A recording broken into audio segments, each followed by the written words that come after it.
Hey guys, good morning. Happy Wednesday. So I am on my way to a broker's caravan. We're going to go look at some houses today. My favorite thing in the world to do. Let me get my GPS in because yes, I've lived in Atlanta for 15 years and still use a GPS everywhere I go. But that's okay. Don't judge me. So let me get this GPS in and I'll see you at the first property.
So we just finished the tour. It's actually not just a broker's open. It is much more than that, I came to discover.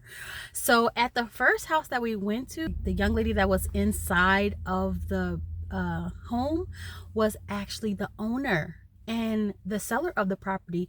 And come to find out, these properties are being listed and sold by a nonprofit organization called Focus Community Strategies. And what I learned from standing there talking with her was that it's a whole movement. So in the year 2000, Focus Community Strategies was invited by the South Atlanta Civic League to come and help to revitalize the South Atlanta area. And this company or this nonprofit has been doing just that. Not only are they taking street by street, neighborhood by neighborhood, and transforming them, turning them into comfortable mixed neighborhoods. They have a community coffee shop and a market called the Carver's Market, and it is absolutely divine. So for me, this is exactly what real estate is all about. Real estate is not just about houses, it's where we call home. And what I really liked about what she said was that most of the times when they do transactions, the buyer is walking away with equity because they're buying these homes, they're fixing these homes, and of course, yes, it's a business, so they have to, do it in a profitable way, but they're leaving enough room for the buyers, especially ones purchasing for primary residence. They're leaving enough room for them to walk away with equity in most cases. And this is what it's all about. Like, if you're purchasing a primary residence, it still can be an investment if you are not waiting 30 years to pay off your mortgage. You're trying to pay off that mortgage as quickly as possible, and also you are purchasing a home with equity already in it at the closing table. Now, I know a few years ago, or not that long ago, but just in the last year or two or three, people were buying homes and they were paying overpriced, over the market, overbidding. And now some of those families today can't afford their mortgage, and they can't afford the house, or they want to sell and there's no equity in the property, so they just can't get it done. And I strongly advise against overpaying or overpaying for a home. That's just what it is. Even for me, when I was working on purchasing my first home, I was purchasing it at market value, but I knew that the area was going to go up because it was just newly renovated neighborhood, and the value was only going to go up. But I've since come away from that idea, and instead of focusing on purchasing my primary residence, I am going to focus on purchasing my first investment property, because I've helped many of my clients purchase investment properties and purchase their homes, and I just haven't done it for myself yet. That's a story for another time. I'll probably get into my real estate story soon in the future. I don't know, in a different video, but purchasing my first investment property is the goal. And on this channel, we'll go through the process. I'll take you along with me. But this Focus Community Strategies nonprofit, all the homes that we saw today is being listed and sold by them. And I did get some information about the particular properties. I will put the addresses on the next to the home when they're being shown. But all the properties have stainless steel appliances. They all have all new ceramic and LPV flooring. They all have custom cabinets with granite countertops and newly sodded lawns. The community features are they're close to the Atlanta Beltline on the south side.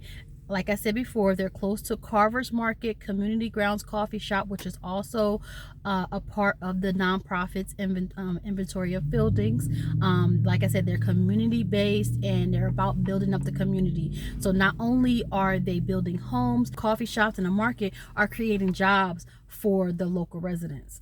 It's also near Summerhill Publix shopping center and a variety of other shops. It's close to MARTA and the airport and all the Atlanta, well, not all, but the Atlanta colleges and universities. The price point of these homes are between $344 and $365. So if you're looking to purchase in this neighborhood, get in touch with me.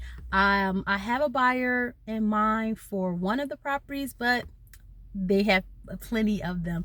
Right now they have 3 that were open, and they have 2 that are coming soon. So yeah, get with me, let me know if you guys are what you think about the properties in the comments, and also let me know if you are interested in purchasing one of the properties and you need to get pre-qualified. I can help you with that. And yeah, so see you in the next clip.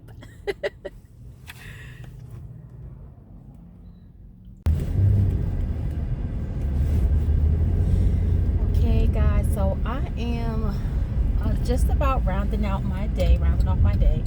I am about to go and run a couple errands before I head back home.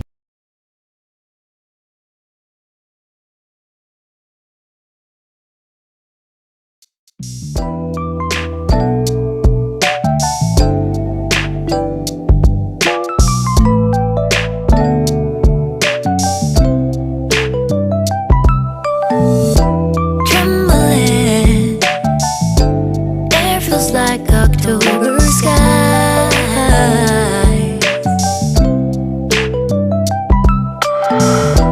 Fumbling, lost all track of space and time. And I know how things must seem so fragile in our shell. I got my car back. It's all clean now. But I wanted to just hop on real quick and finish where I left off. I'm about to get really real, and it's I think it's gonna be important for me to tell my story, because I really want to connect the dots with you guys, and knowing where I want to take this channel, I feel like it's really important for me to just kind of be very transparent and tell it like it is, and give you a little bit of backstory on myself, who I am, and really just keep it real and raw and uncut, and well, maybe some cuts. But yeah, so my real estate journey, my real estate story as it has unfolded thus far, because we still got lots more to go, but I started really young, knowing that I wanted to own property. I mean, honestly, like, I think I said it in one of my videos, like, when I first learned how to play Monopoly and understood what was happening in the game and not just playing it for fun, the bell went off for me. Like, this is what I want to do with my life, right? I want to do this in real life.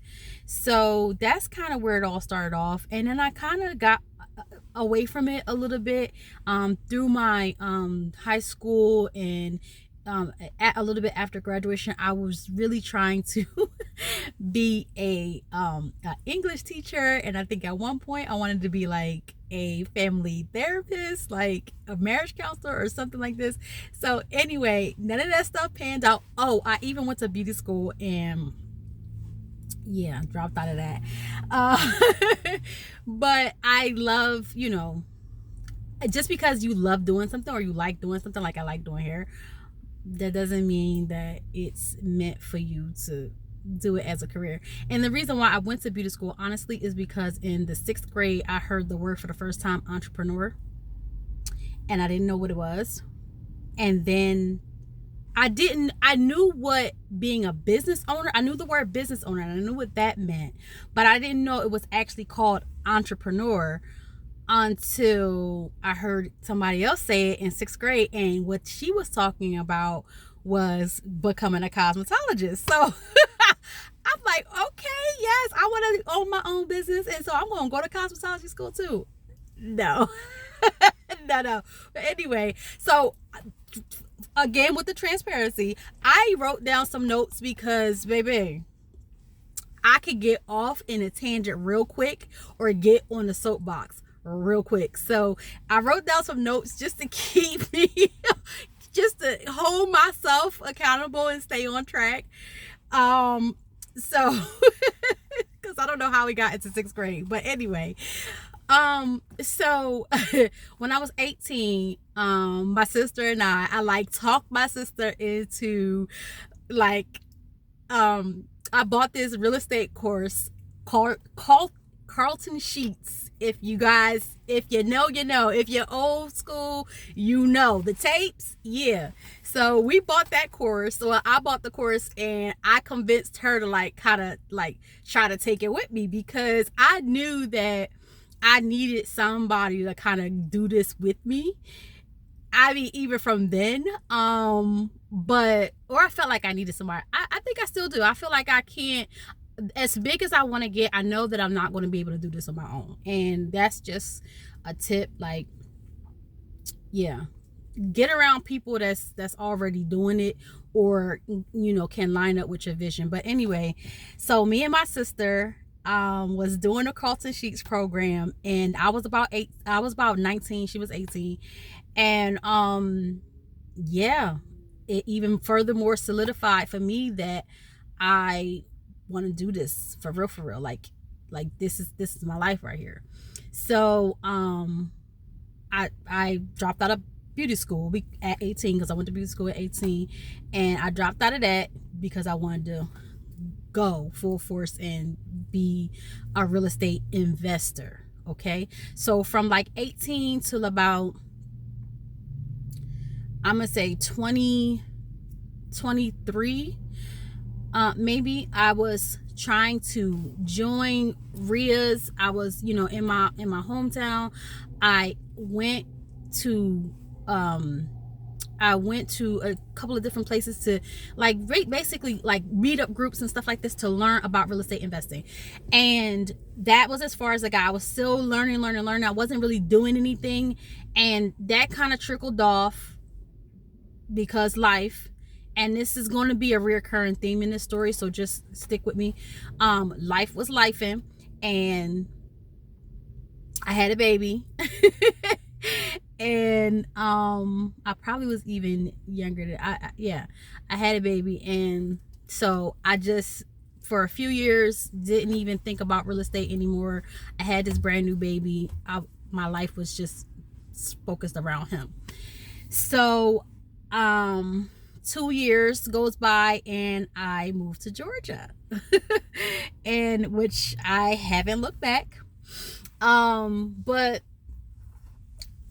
at some point I realized that I wanted to get back into what my first love was, because I was doing daycare for a little while with my friend and helping her build her business, which was like, I learned so much doing that, just about being an entrepreneur, and I like wouldn't change it for the world. But it just, I woke up one day and I just realized, like, I'm not really going after my own dreams and my own, like, what I wanted to do. And so I wanted to get back into real estate. So I end up getting licensed, because, and I say end up because for the longest time ever, I fought against getting licensed, because I'm like, no, I want to be an investor. I do not want to do retail real estate. Like, I want to invest. And I was trying everything I possibly could to use other people's money. I tried wholesaling. I tried all this, you know, all these kinds of ways to get started in real estate, all the ways that they say you can do it. Clearly that wasn't the path for me, because none of it ever panned out. I got scammed so many times. I put so much money into real estate education that, I mean, I should have a master's by now. But so I felt like it was time to actually start taking some action. And I know that I didn't want to get a like regular job. So getting licensed so I can, you know, do real estate without actually do real estate and build capital. That was the point. I said, what can I do to keep me in the real estate industry while I'm trying to build capital so that I can buy my investment properties, because that was what was holding me back. I didn't have the money. So okay, I know that many people are going to say, or out there now say, oh, you don't need, you don't need money. It's all kinds of ways that you can invest in real estate, and you can use other people's money and all. I tried all of it, and it's clearly not the path that I'm supposed to be taking. Okay, so I tried using other people's money. I tried wholesaling, which I really don't like wholesaling. I just don't. I'm a buyer's agent at heart. I like the buying side of the real estate transaction. So dealing with doing wholesaling, I have to deal with sellers. Okay, and I just don't prefer it. I just don't prefer it. So I'm gonna just leave it like that. So anyway, soapbox. Okay, so I got licensed in 2016, and that was my way of doing real estate, doing real estate, building capital so that I can invest. So the whole purpose of me getting into retail real estate was so that I can build capital. Okay, so 2016 goes by. Now I'm like, well, if I can't actually invest myself, then my primary clientele is going to be real estate investors, because I wanted to be on the buying side of the transaction. I wanted to help investors buy, and so I joined a brokerage that was primarily focused on real estate investing. But little did I know that there was no education involved. And you don't, honey, when I say you go to real estate school and all they do is teach you how to not to break the law, they don't teach you the business of real estate. Okay, they don't teach you how to actually make money in real estate. They just teach you how to keep yourself out of jail and make sure your clients, make sure you understand the contracts, make sure that you know how to protect your clients. So for that, I appreciate the real estate classes and thank you for my license so that I can practice. But I had to go elsewhere to find out how to actually do the real estate business. Okay, so that brings me to 2018, where I meet my awesome and amazing real estate coach. And so she actually taught me the business of real estate. Okay, there's a difference between not breaking the law and actually learning how to make money in real estate. So she taught me the business of real estate, and I started making money. Things were going well. And then again, around 2017, 2018, I met her in 2018, so around 2019, life start lifing again. Some personal things start happening in my life, and I kind of took I had to reset. I had to recalibrate. I'm gonna call it that. I had to recalibrate. So while I was recalibrating, I took a job as a operations manager for a mortgage company. And that that allowed me to do a little processing. It helped me to see the other side of the real estate transaction that most agents don't normally get to see, because although those professionals, your loan officer and your real estate agent are the two people that you're working like hand in hand with to get this thing done, along with many other professionals to get through the home buying process. But your loan officer and your real estate agent are the top two people that you're going to be working with to get you through this process.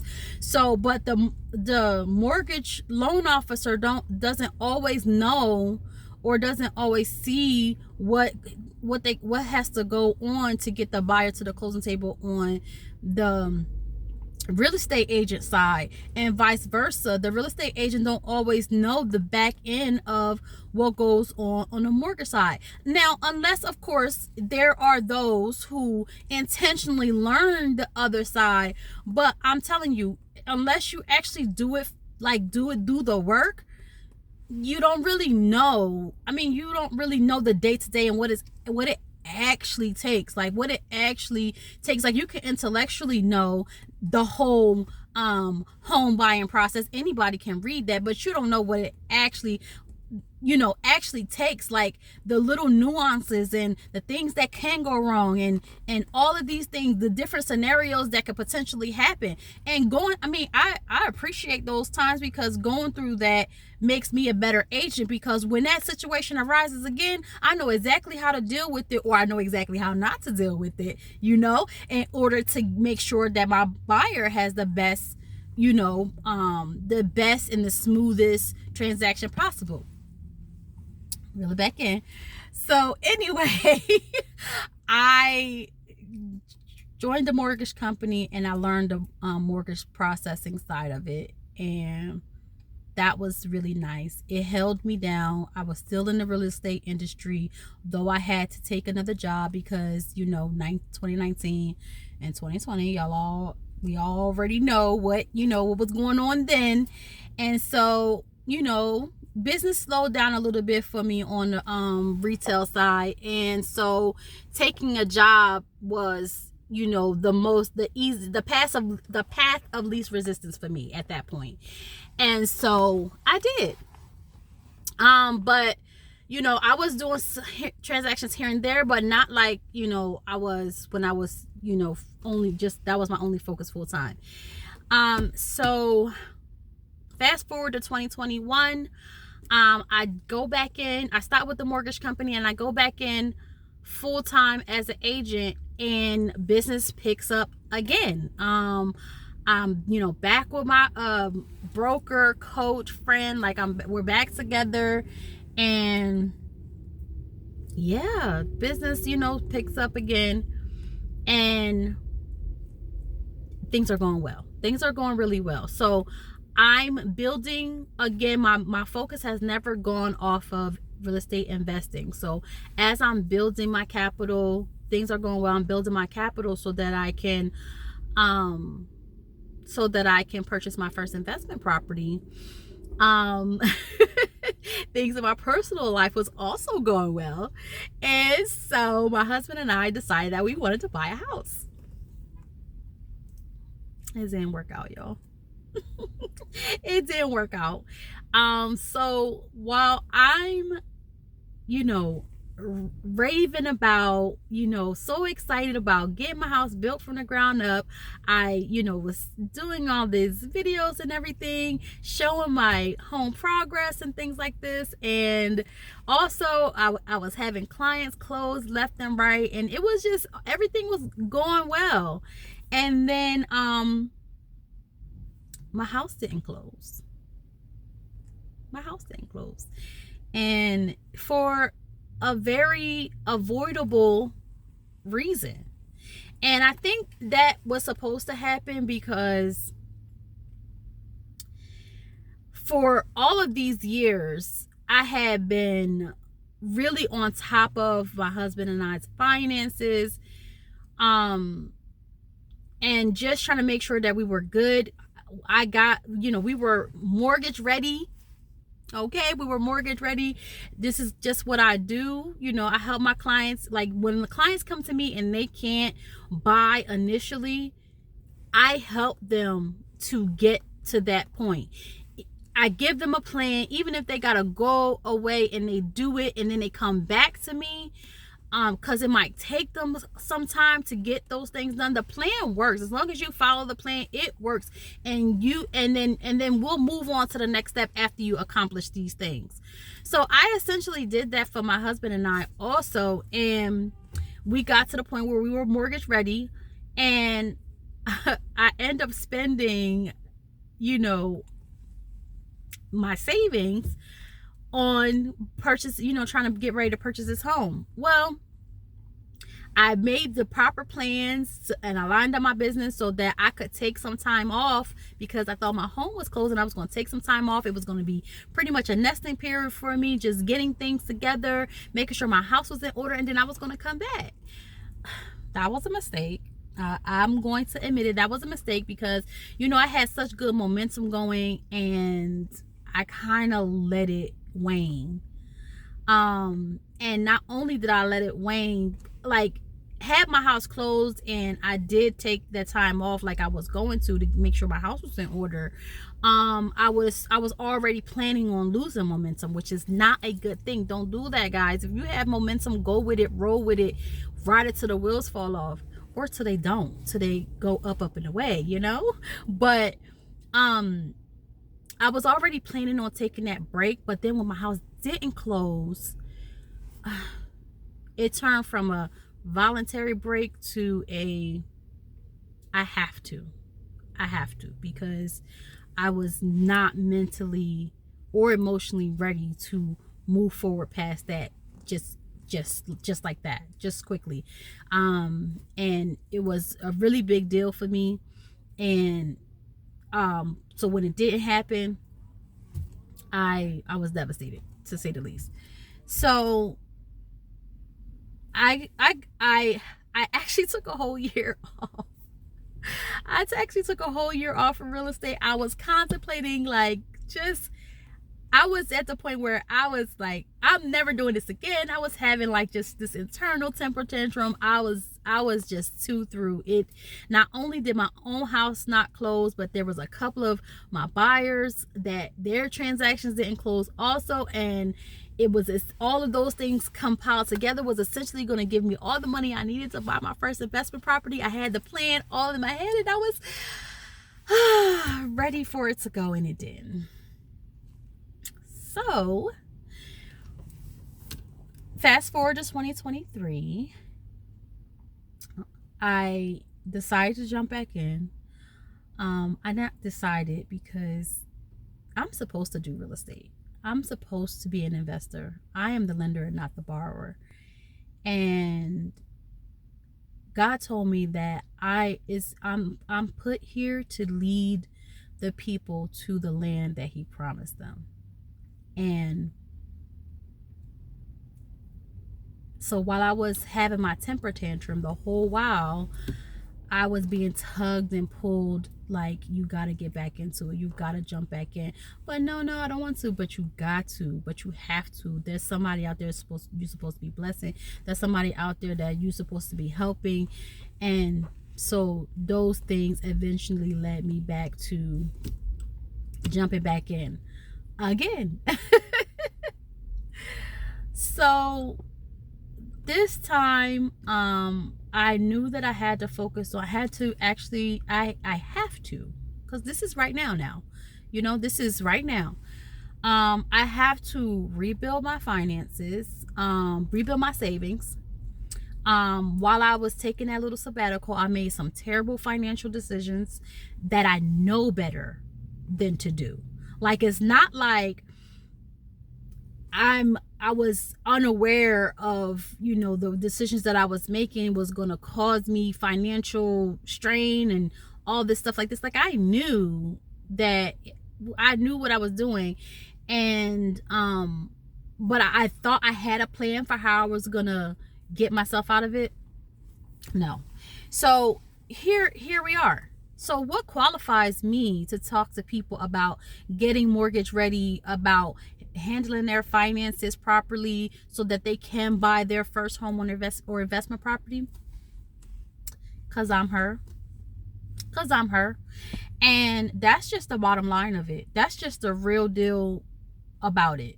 I know how to manage my finances. I've been living based on a budget, a zero-based budget, for the last 15 years. Crunching numbers and making sure everything lines up is my thing. I mean, this is what I do. And teaching somebody else how to do it is just like second nature to me. But I had to get out of my own way in a lot of ways. And I think some of the things that I had to go through, I actually in the last 2 years, it was a humbling point. it was a humbling point. I had to go through those things so that I can add that onto my knowledge of what not to do and teach people how to avoid those things. So my experience is going to help me to teach, and where I'm going from here is going to also help me to teach. So I say all of that to say I have debt to pay off. I'm going to share that with you guys. I'm going to start a debt-free journey, and I'm going to share that with you guys. And it's going to be so that someone can know that they can do it too. And yeah, maybe it might not happen this year. I'm okay with that, because I tried all the quick ways. I tried all the ways that I thought might get me there behind the door or whatever like this. Not illegally. Oh my goodness, not illegally.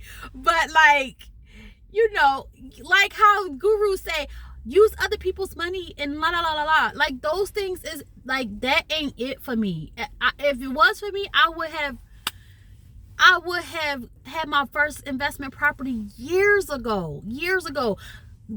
Not taking the right avenue, combined with me just keep starting and stopping. I'm gonna just be honest, like just not going all in. It's got me here, right? So we're gonna do it together. Anybody who is watching this channel, if you want to invest in real estate and you want to buy your first property, your first home. Now for me, I let go the idea of buying my first home. My investments are going to buy my first home. That's just where I'm at. So when I tried 3 times in 1 year to become a first time home buyer, okay? And it just didn't happen. So yeah, again, I mean, how many times am I going? That obviously is not the path for me. So I am going to pay down my debt. Let's do it together. And I am going to save for my first investment property. Let's do it together. I want to share the journey. 1, to keep me accountable. 2, to help somebody else see that they can do it too, starting from wherever you are, but starting from a similar place as me. I have debt. I don't have my savings yet. Well, anymore. I had it, but it's all gone now. And don't we do that though? Like, doesn't that happen? So that's just real raw and uncut, and well, no cuts. But yeah, I'm ready, and I'm going all in. And also doing these videos is a long time coming, I must say. And I'm gonna be, just that too. It's a long time coming, and I just really need to get out of my own way in a lot of areas. And so I'm excited for what's to come. You guys stick around with me, join my challenges, join me in this journey. If you got to pay off debt and you need a bestie to do it with, let's get it. Stick around. I have some things coming out that's gonna help you and help me to stay on track. Get ready, get mortgage ready, so that we can buy this first home or first investment property in my case. So thank you for listening to my story. I hope that this video is probably going to be really long, but I had to get it out there. I had to get it out there once and for all so I can move on past it and let the games begin. I love you guys. Don't forget to like and subscribe. I thank you for joining me, and join me on Instagram, and just stay tuned. Stick around with me. Let's do this thing together. Until next time, thank you. Stay financially fabulous. Have a good day.